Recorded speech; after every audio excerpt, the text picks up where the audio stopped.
Yani maske takmak için iyidir. Ceza caydırıcı oluyor. Eğer ceza olmazsa maske takmazlar. Toplumun sağlığı için iyi bir şey. Yani tam kurallara uymuyorlar ama yine de iyidir.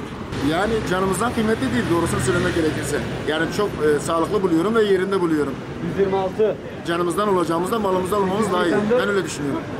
Allah nasip ederse korona geçtiği zaman bu bütün cezaları da iptal edecekler. Ben şimdiden müjdesini vereyim. Sayın Cumhurbaşkanımız bu hediyeyi bu millete yapacaktır. Bundan emin olun. Valla maske devlet bizim düşmanımız değil. Bizim bildiğimiz için söylüyor. Maskesiz gezen canından olur. Hijyene dikkat etmemiz lazım. Mutlaka günde en az bir 10 defa sıvı sabunla ellerimizi yıkamamız lazım. Her şeyi bizim için, insan için düşünüyorlar.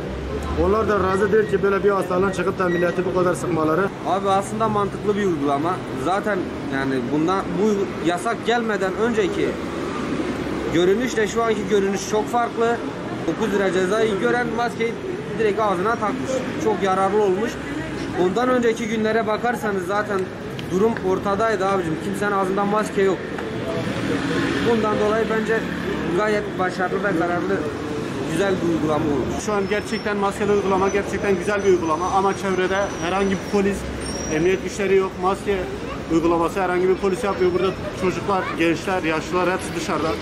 Uygulama kimsenin umurunda değil. Gördüğünüz gibi çarşı dolu. Söyleyeceklerim bu kadar.